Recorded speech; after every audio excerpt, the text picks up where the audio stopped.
JPS higher secondary school की online class में आप सभी विद्यार्थियों का एक बार फिर से स्वागत। कक्षा 5वीं में अध्ययनरत सभी विद्यार्थियों, एक बार फिर मैं आपके सामने आपकी हिंदी की पाठ्य पुस्तक भाषा गौरव लेकर के उपस्थित हुआ हूँ। पिछले वीडियो में मैंने आप लोगों को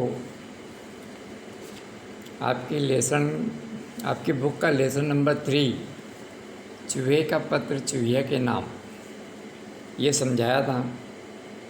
उम्मीद करता हूँ कि आपने इसे अपनी बुक में भी पढ़ा होगा और आपको समझ में आ गया होगा। अब आज मैं आप लोगों को इससे संबंधित कुछ प्रश्न हैं उसके उत्तर बताने जा रहा हूँ, लेकिन उसके पहले आप लोगों से एक वादा चाहता हूँ कि आप लोग इसमें जो शब्दार्थ दिए हुए हैं उसे अपनी कॉपी में नोट करेंगे। जितने भी शब्दार्थ दिए हैं उनको अपनी कॉपी में नोट करेंगे। तो लीजिए पेज नंबर 19 ओपन करिए अपनी बुक का और देखिए कितने प्रश्न दिए हैं। आज मैं आपको इसमें दिए गए 6 प्रश्नों के उत्तर बताने जा रहा हूँ। तो सभी अपनी कॉपी और पेन निकाल लें और जो बताया जा रहा है उसे नोट करते जाएं। आपका पहला प्रश्न है, पत्र किसने किसे और कहाँ से लिखा। बहुत आसान उत्तर है, आपको पता है। चूहे ने चूहिया को कहाँ से लिखा? दिल्ली बिल से लिखा। ठीक है, चूहे ने चूहिया को दिल्ली बिल से लिखा। आपका जो पाठ है ना, पाठ का नाम चूहे का पत्र चूहिया के नाम लिखा हुआ है जहाँ पर, उसी के नीचे देखो दिल्ली बिल लिखा हुआ है। ये एड्रेस है, पता है जहाँ से चूहे ने चूहिया को पत्र लिखा था। तो आपका उत्तर आ जाएगा, चूहे ने चूहिया को दिल्ली बिल से पत्र लिखा। ठीक है, अब अगला प्रश्न देखिए, चूहा सिंह ने मकान क्यों छोड़ा। पाठ पढ़ा है आपने, कहानी पढ़ी है तो आपको पता होगा। तो चूहा सिंह ने मकान इसलिए छोड़ा क्योंकि मकान मालिक को पता चल गया था कि वह उसके यहाँ रह रहा है अनधिकार तरीके से। इसलिए मकान मालिक ने क्या करा, चूहे मार की गोलियां जो है घर में चारों ओर बिखेर दी और हर कमरे में एक एक पिंजरा रख दिया। क्यों रखा? ताकि चूहा पकड़ में आ जाए, पिंजरे में फंस जाए, या चूहे मार की गोली खा करके वो चूहा मर जाए। इसलिए मकान मालिक ने चूहे को मारने के लिए चूहे मार की गोलियां और एक एक कमरे में एक एक पिंजरा जो है ला करके रख दिया। और यही कारण था कि चूहे ने मकान छोड़ दिया। अगला प्रश्न,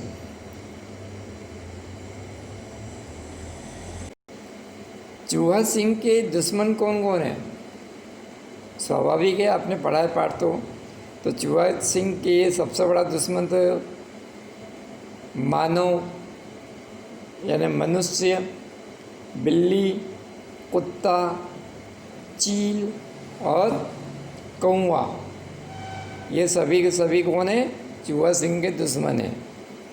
हमारे घर में चूहा आता तो हम क्या करते हैं, हम भी उसको भगाने के लिए, उसको मारने के लिए क्या करते हैं, चूहे मार की दवाई डाल देते हैं या पिंजरा रख देते हैं रोटी का टुकड़ा फंसा करके। बिल्ली चूहे को देखती है तो झपट्टा मारती है, कुत्ता भी चूहे को पकड़ लेता है, चील भी ऊपर उड़ती है आसमान में, वो भी उसकी नज़र इतनी तेज़ होती है कि वो चूहे को पहचान जाती है। और कौवा भी दुश्मन है चूहे के बच्चों का। इस प्रकार से चूहे के दुश्मन कौन कौन से हुए? मानव, बिल्ली, कुत्ता, चील और कौवा। ठीक है, अगला प्रश्न, पिन कोड लिखने से क्या लाभ है। Postal index number, pin code, PIN, postal index number. P से पोस्टल, I से इंडेक्स, N से नंबर। ये एक नंबर होता है जो हर मोहल्ले को दिया जाता है, मोहल्ले की पहचान होती है। ठीक है, हर वार्ड की एक पहचान होती है, नंबर। उस नंबर से पहचान में आ जाता है कि किस वार्ड का ये पत्र है और जिसको पत्र लिखा गया वो किस वार्ड में रहता है। तो जो पोस्टमैन होता है उसे घर ढूंढने में आसानी होती है, बड़ी आसानी से घर ढूंढ लेता है वो। नहीं तो एक ही नाम की कई कॉलोनियाँ हैं, है ना, एक नाम की बहुत सारी कॉलोनियाँ होती है, तो वो बेचारा कौन कौन सी कॉलोनी खोजेगा उसको। तो हर कॉलोनी का एक पिन कोड होता है, पोस्टल इंडेक्स नंबर, जिसे पत्र में लिखना ज़रूरी होता है। क्यों ज़रूरी होता है? क्योंकि उसी पिन कोड से डाकिया जो है, पोस्टमैन जो है, वो सही पते पर जो है पत्र भेजता है या पत्र दे करके आता है। तो पिन कोड लिखने से फ़ायदा क्या है, क्या लाभ है कि पत्र में पता लिखते समय पिन कोड अवश्य लिखना चाहिए। इससे डाक विभाग को किसी प्रकार की असुविधा नहीं होती है और जिसके नाम पत्र है उसे बड़ी आसानी से समय पर वह पत्र मिल जाता है। ठीक है, डाक विभाग समझते हो ना, पोस्ट ऑफिस के लोग जो होते हैं ना, जो पोस्ट ऑफिस में काम करते हैं, वे लोग डाक विभाग के कहलाते हैं। ठीक है, अब अगला प्रश्न है, आलसी बालक की कहानी से क्या शिक्षा मिलती है? तो आपने देखा होगा, कहानी पढ़ी होगी, तो उसमें चूहा जो है चूहिया को एक आलसी बालक की कहानी बताता है ना, जो वह सुनता है उस मकान में रह कर के, कि मकान मालिक जो रहता है वो आलसी बालक की कहानी सुनाता है, जिसे वो सुन लेता है। अपने बच्चों को उसने एक आलसी बालक की कहानी सुनाई थी मकान मालिक ने। कौन मकान मालिक? जहाँ पर चूहा रह रहा था जिस मकान में, तो उस मकान के मालिक ने अपने बच्चों को एक आलसी बालक की कहानी सुनाई थी। ठीक है, तो उस आलसी बालक की कहानी सुनने के बाद क्या शिक्षा मिलती है हमें? हमें यह शिक्षा मिलती है कि हमें हमेशा अपने मन की बात सुनना चाहिए, शरीर की बात नहीं सुनना चाहिए। ठीक है, हमारा मन जो कहता है, हमारा मन जो मानता है वही काम करना चाहिए, शरीर की नहीं सुनना चाहिए। अगर शरीर की बात सुनेंगे तो क्या होगा, हम उस बालक की तरह असफल हो जाएंगे, क्योंकि वो बालक जो है पूरे साल शरीर की बात सुनता रहा और वह परीक्षा में फेल हो गया, असफल हो गया। अगर वो मन की सुनता, मन क्या कहता था, पढ़ाई कर, जल्दी से उठ जा, समय पर काम कर, मन कहता था।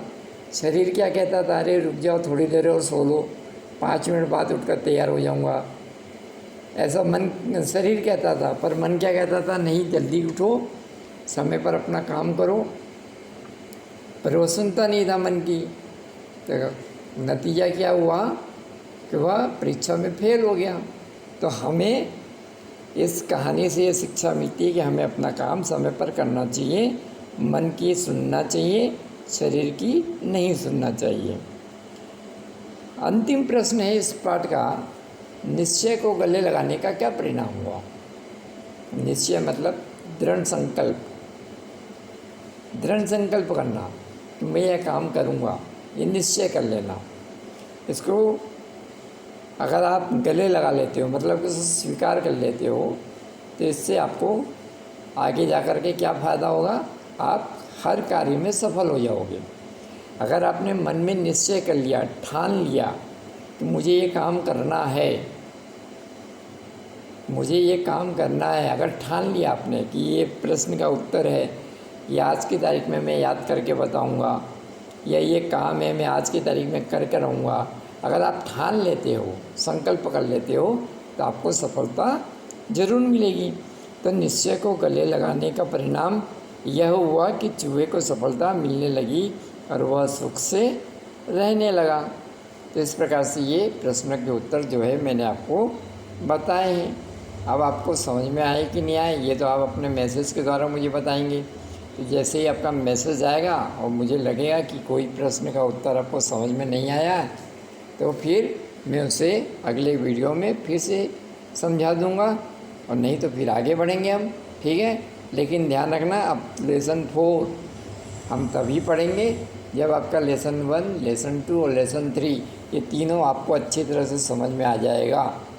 अगर तीनों अच्छी तरह समझ में आ जाएगा तो ही हम लेसन 4 शुरू करेंगे, अन्यथा फिर से लेसन 1 से स्टार्ट करेंगे लेसन 3 तक, ताकि आपको जो बातें समझ में नहीं आई वो फिर से समझ में आ जाए। क्लियर?